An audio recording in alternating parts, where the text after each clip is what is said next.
Hey guys, so we're going to take a look at Donkey Kong Country 2 Diddy's Conquest for the Super Nintendo. So last year I unboxed Donkey Kong Country 3 and I did a re-unboxing of Donkey Kong Country 1, so it seems more than time enough for me to get on and do Donkey Kong Country 2. So, over here of course we have our main characters, Diddy and Dixie. Dixie of course is just pointing at Donkey Kong's cage, which Diddy seems to just be ignoring. I always thought that she's kind of like opening the Claptrap's mouth. That's always kind of what it looked like to me, but you know, we've got these great renders of Claptrap. You can see all his scales there. Very impressive at the time. Of course, we've got the rat enemies looking very fuzzy. Of course, we've got Donkey Kong in his cage up there with a special K-Rool lock. And we've got On Guard in the ocean there, as well as one of the octopus enemies. Of course, a Kremling is pushing the cage. And over there we have, what's his name? Cloak or Claw, something like that, as the enemy. And of course, King K, or rather Captain K-Rool, is all the way up there in the back. While also Squawks fights with an evil Squawks, the evil Squawks using a baseball bat. Yeah. I honestly never really noticed that until I was older, but, oh, and of course we've got one of the other Kremling enemies down there. But it's a really jam-packed front cover. Rare really went above and beyond for this stuff. I love the parrot with the baseball bat. But, Donkey Kong Country 2, of course you've just got the logo on each side, as well as the Nintendo of America P.O. Box. Made in Mexico, apparently, as you can see down here. So this is, of course, an NTSC copy of the game. Okay, so on the back, we have many pictures showing off the game's beautiful graphics, and Donkey Kong Country 2 is certainly a noticeable improvement over the original game. Very, very nice looking Super Nintendo game. And of course, we've got a render of Cranky here, because he's going to tell you what's going on. Okay, kid, wipe that draw off your chin and listen up. If you really want to learn something about this game, well, sure, it's got newfangled computer graphics and what Diddy calls stereo sound that rocks heavily and with little resistance. But the gameplay? Well, they finally added some proper challenge to the game. A snap for me, of course. And the story? You sure ask a lot of questions, kid. Captain K-Rool and his crew of cutthroat Kremlings have kidnapped that flea-bitten ape Donkey Kong. I figured I'd rescue him when the little pipsqueak Diddy pops up along with his girlfriend, and they head off to fixing to prove themselves heroes or something. Come to think of it, I haven't laid eyes on those two for quite a while. I just may have to help them out after all. So yeah, I love that stuff. I just love all the character and personality. It was really always in these boxes and manuals for Rareware games. Okay, so let's open it up. And inside we have, unfortunately, no cardboard holder. But we do have our cartridge, which is just a reprint of the front cover. And we have our Donkey Kong Country 2 Diddy's Conquest logo up there. We also have a little sticker. Daniel Solovsky or something like that. Solovosky was the previous owner at one point, probably a very long time ago of this game. And then of course we do have our manual. And in traditional Rareware style, this is one of the best manuals you will ever find. Okay, so I do love the fact that even on the first page we have something from Cranky. I don't know how he's got a seal of quality. It seems any old trash can worm its way through these days. Yeah. That was pretty accurate, honestly, I think, at the time. The official Nintendo seal of quality was certainly... I think it was a bit too commonly used for games at this point. But on this page, of course, we've got a great render of Captain K-Rool over there, as well as Diddy and Dixie holding up a DK2 cake. Okay, then we actually get a massive story breakdown of the game, if you can believe it. Like, this is a genuinely, like, a narrative. It's a written story with dialogue between these characters and everything. It's honestly quite fun to read, and definitely one of the high points of the manual. I also like the fact that we've got this render of Cranky, and now in DKC2, he's got two canes. Because why not? This story's even worse for DKC! They're really escaping the bottom of the barrel this time. So, it's kind of nice. You actually get some stuff about how Donkey Kong got captured, what he was doing before he got captured, some interactions between the characters, some more context on Dixie. Lots of cool stuff like that. Even a letter here from Captain K-Rool. Who, isn't exactly the most poetic writer. And he still wants the banana horde, because, of course, naturally, why would a crocodile not want bananas? Okay, so I'll explain save slots, of course. We've got all these great renders in the background of the gameplay galleon ship. Of course, we've got Diddy there with his backwards cap, very very hip. And of course, we've got Dixie over here. They're holding up the controller. Oh, actually, sorry, Diddy's got his surfboard in the background, it looks like. Oh no, sorry, it is just a, just a bit of formatting on the page, but there's a nice little render of some sort of woodland environment in the background, as you can see. Look at all these buttons, it's ridiculous, I say. Kids in my day wept with joy if we gave them 2 to press. Yes, most arcade games certainly, well, some didn't even have a button, but yeah, 2 was usually the standard. Then, of course, we have Diddy Kong's moves. So we get a nice big render of Diddy Kong, and then it renders for all the different moves he can perform. So he can throw, of course, he can cartwheel, jump, swim, climb, all that good stuff. As well as Diddy's advantages, because naturally Diddy and Dixie do control differently. Bah! The lad had a couple of frames in DKC, and now he thinks he's a big star. Now, because Diddy's in the starring role this time, and he's off to prove himself a true member of the Kong family of video game heroes. He'll have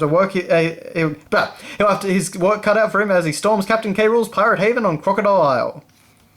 Yeah, so of course that's one of the cool things in DKC 2 is that you had to try and become a hero, and they had renders of characters like Link and Mario in the final areas, so if you beat the game you had to actually beat all the bonus rooms to become a true video game hero.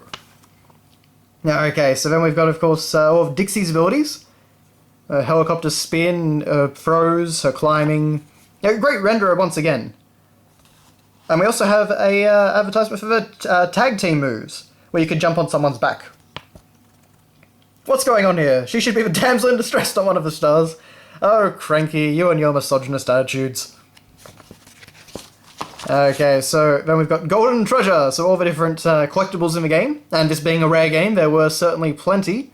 The video game Hero Coin, the Banana Bunch coins, the Creme coins, and again, they all have a fair bit of information written about them.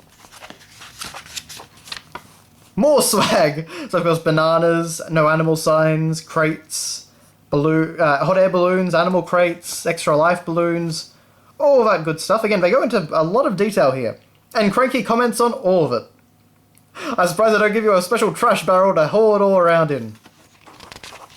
And then you have all the different types of barrels, and when you actually look at this broken down, it is kind of amazing. Look at, like, all these are all the different types of barrels in the game.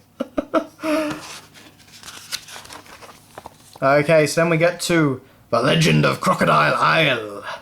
At the home port of Captain K. Rool's cutthroat pirates, Crocodile Isle is teeming with all types of Kremlings. There's even more variety of terrain on this island than there was in Donkey Kong Country. And K. Rool definitely has the home turf advantage here. So of course we've got Gangplank Galley, or Galleon, of course, as it was called in the original. And we get we get context on it here and information. Crocodile Cauldron. What was this? Creme Quay, or Creme Key, I should say. Crazy Kremland. These are really great renders. You can see Diddy and Dixie there on the roller coaster. And we basically do go through all the areas. Gloomy Gulch, you can see up there. I really like the way that they use lights up there to kind of create the illusion of eyes on this massive body. Then of course, K. Rool's Keep, the Lost World, so that's actually a hidden unlockable level that is advertised in here. And yeah, we get a great render of it again. Someone sure has a vivid imagination. I've been everywhere and I can tell you that none of these places actually exist. And then we have animal friends, who, some got cut, but many also were added. So of course we got Rambi the Rhino, and On Guard the Swordfish. We also have Squawks the Parrot, Rattly the Rattlesnake, Squitter the Spider, Glimmer the Anglerfish, and Clapper the Seal. A more tragic-looking bunch of useless no-hoppers you'll never see. I liked Espresso and Winky. Where have they gone? And I do love that even in Donkey Kong Country Freeze Manual, I think it is, Cranky's still complaining about that. Now, okay, so now we got all the special areas that you can visit and renders for each of them. Now, which is just nice attention to detail. And of course, Cranky's wife, which is a nice little addition. Visit me first and give me all your coins. I'm far more useful than the other sad-looking bums. Cranky, that's your wife. And then we have a Kremlings Ahoy page, so of course a bunch of enemies in the game. So, all the different Kremlings, Neeks, which are the rats, Kaboings, all this great stuff. It is really just a shame we don't get stuff like this anymore. I mean, to be fair, most games didn't have this sort of thing even back then. This was just something that Rare always did. They always put so much extra effort into their manuals. And even more baddies, as the page says, actually. Now, of course, Cackle and Cloak. Kaboom. This is why people actually remember a lot of the names of these characters, is because they had the manual and they could actually read through it. And of course, up the top we have Captain K. Rool. The leader of the pack is back, and this time it's this time he's packing a blunderbuss. Ouch. How many? I reckon they just put fancy pictures in there to make it look good. There's only 3 of these in the game at most. And then we get to the final page, Cranky's hints. See, I knew you'd have to come crying to old Cranky, begging him to share his vast gameplay knowledge with you. Did you think that just because you had tortured yourself by reading this boring manual, I would actually reward you with some free hints? Pshaw! You can pay me for my hints in the Monkey Museum like everyone else. I did hear that rag Nintendo Power will be printing up some sort of strategy guide for the game, though. I don't know why, since the game doesn't require any strategy that I could find. Anyway, if you really want to waste your money on it, you might actually want to learn some of the secrets. But don't expect to find me in their guide. This is the last pitiful cameo appearance I'm gonna make. Secrets, my beard. The only thing that's secret in this is for gameplay, because I can't find any. Ooh, that's a sick burn, Cranky. And, even this isn't, the important information and warranty information. Even this isn't safe from Cranky.